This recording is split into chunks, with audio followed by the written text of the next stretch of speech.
भारत का एक ऐसा वीर, एक भारतीय जवान जिसकी शहादत के बाद कारगिल की जो विश्व विख्यात लड़ाई थी वो शुरू हुई। कारगिल की लड़ाई जो दुनिया के सबसे असंभव, चुनौतीपूर्ण, खतरनाक युद्धों में से एक था, क्योंकि एक तरफ दुश्मन देश यानी पाकिस्तान की सेना हमसे 17,000, 18,000, 19,000 फीट जैसी दुर्गम चोटियों पर मजबूत स्थिति में बंकर बनाकर मजबूत अम्युनिशन आर्म्स, बड़े बड़े हथियार लेकर बैठी हुई। दूसरी ओर हमारी सेना नीचे से, धरातल से पूरा इक्विपमेंट, गोला बारूद, खाने का सामान, 72 घंटे की लड़ाई का सामान लेकर ऊपर रस्सी के सहारे चढ़ती हुई 60 से 70 डिग्री की खड़ी चढ़ाई, उसको चढ़कर ऊपर चढ़ती, उसके बाद लड़ाई करती, उसके बाद पाकिस्तानी सेना के हमले को विफल करती। और शायद पूरी दुनिया में हमारी सेना सिर्फ इसीलिए जानी जाती है कि असंभव को संभव कर देती है, चुनौती को हल्के में लेकर हल्के से ही उसको आसान कर देती है, और ना जो नाम का शब्द है उसकी डिक्शनरी में है ही नहीं।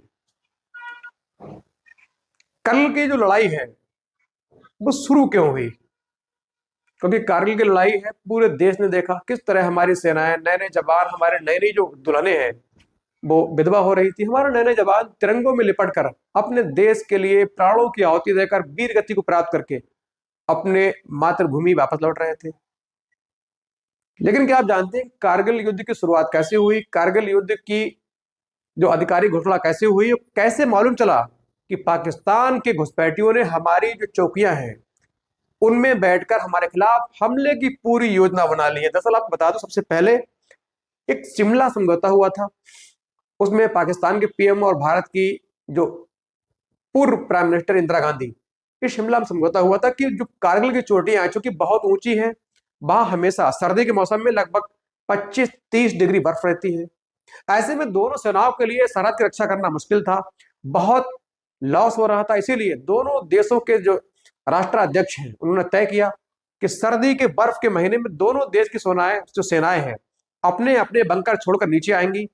इस दौरान कोई भी सेना ऊपर नहीं जाएगी। उसके बाद बर्फ हटने के बाद दोनों सेनाएं पुनः अपने अपने बंकरों में चली जाएंगी।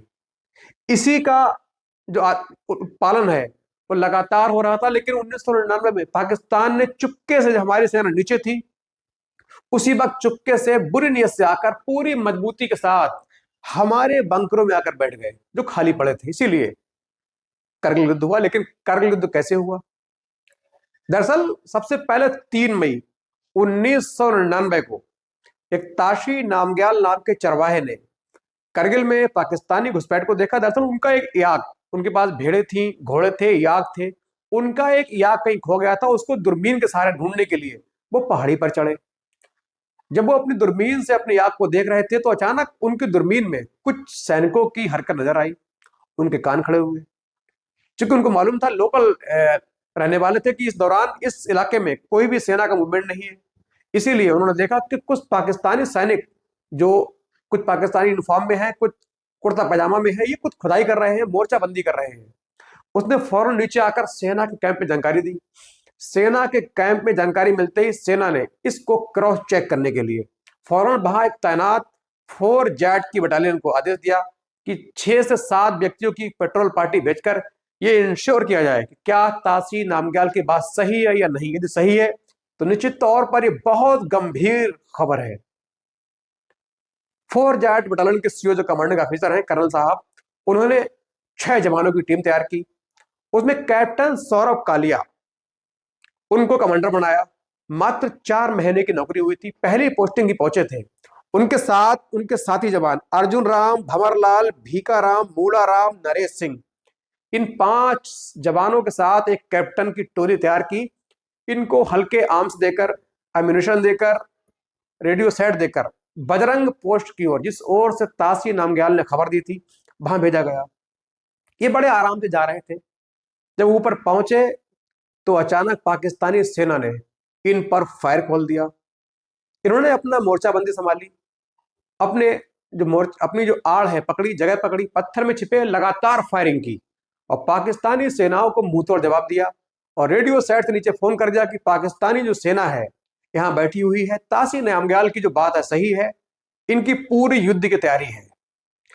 अब लगातार फायरिंग हो रही थी। पाकिस्तान जो चूंकि बहुत बड़ी संख्या में थे, हमारे मात्र 6 जवान थे, उनके पास बड़े बड़े हथियार थे। इधर नॉर्मल जो राइफल है, इंसास राइफल है, वो थी। अब काफी देर गोलाबारी होने के बाद हमारे देश के जवानों की जो गोला बारूद है खत्म हो गई। उसके बाद पाकिस्तानी सेना ने चारों ओर से इनको घेर लिया और हैंड अप करने को कहा। हैंड अप किया। तो उसके बाद पाकिस्तानी सेना ने गन पॉइंट पर लेकर उन सभी 6 जवानों को किडनैप कर लिया। इनको ले गए पाकिस्तान। उसके बाद शुरू हुई जुल्म की ऐसी दास्तान कि पूरी दुनिया के सुनकर रोंगटे खड़े हुए। यातनाओं का दौर चला, मानवता की हत्या की गई, मुश्किलों का दौर चला, कठिन यातना दी गई, जिसकी चीखें पूरी दुनिया में गूंजी। दरअसल इन जवानों के साथ पाकिस्तान ने बहुत बर्बरता की। इनके पार्ट को लोहे की रॉड से जलाया गया, कान के पर्दे फाड़े गए, आंखें फोड़ी गई, इनकी नाक काटी गई, इनको सिगरेट से जलाया गया। लेकिन इस वीर जवानों ने, भारत के लाल ने अपने मुंह से भारत के खिलाफ एक शब्द न निकाला। अंत में 22 दिनों की कठिन यातनाओं के बाद इनको पाकिस्तानी जो फौज है उसने मार दिया। और ये पूरी घटना है कैप्टन सौरभ कालिया है 15 जून को कारगिल के कौसर क्षेत्र से अपनी यूनिट से 15, मैं भी चाहूंगा 15 मई को रवाना हुए। 15 मई को पूरी टीम के साथ निकले। उसके बाद 9 जून 1999 को इनकी बॉडी अंतर्राष्ट्रीय दबाव के चलते, रेड क्रॉस सोसाइटी के दबाव के चलते, मानवाधिकार अंतर्राष्ट्रीय कोर्ट के हस्तक्षेप के बाद पाकिस्तान ने इन सभी की बॉडी को हमारे देश के हवाले किया। और जैसे ही इनकी बॉडी हमारे देश को मिली, पूरे देश में हाहाकार मचा, गुस्से से लोगों का उबाल खून खौल रहा था। इनके पिता जो कैप्टन सौरभ कालिया के पिता हैं, इनके कालिया साहब, ये हिमाचल प्रदेश के पालमपुर के रहने वाले हैं। मेरी इनसे अक्सर बात होती है, मैं इनके घर भी जा चुका हूं। ये वही पालमपुर है जहां भारत के वीर जवान, अमर शहीद, कारगिल विजेता, परमवीर चक्र कैप्टन विक्रम बत्रा का घर है। कैप्टन विक्रम बत्रा भी वहीं कारगिल में शहीद हुए थे। उनको परमवीर चक्र, देश के सबसे ऊंचा पुरस्कार, युद्ध के क्षेत्र में दिया गया था। वहीं घर इनके घर वालों को फोन से सूचना दी गई। मैं भी चाहूंगा इनकी जो यूनिट है उसने पालमपुर में जो नजदीकी कैंटोनमेंट एरिया है वहां फोन किया, वायरलेस किया। उन्होंने घर जाकर इनके पिता को सूचना दी। कुछ मैगजीन में भी छपा, जो उस वक्त अखबार थे उसमें छपा, तो उनको खबर हुई कि हमारे बेटे की लाश मिली है।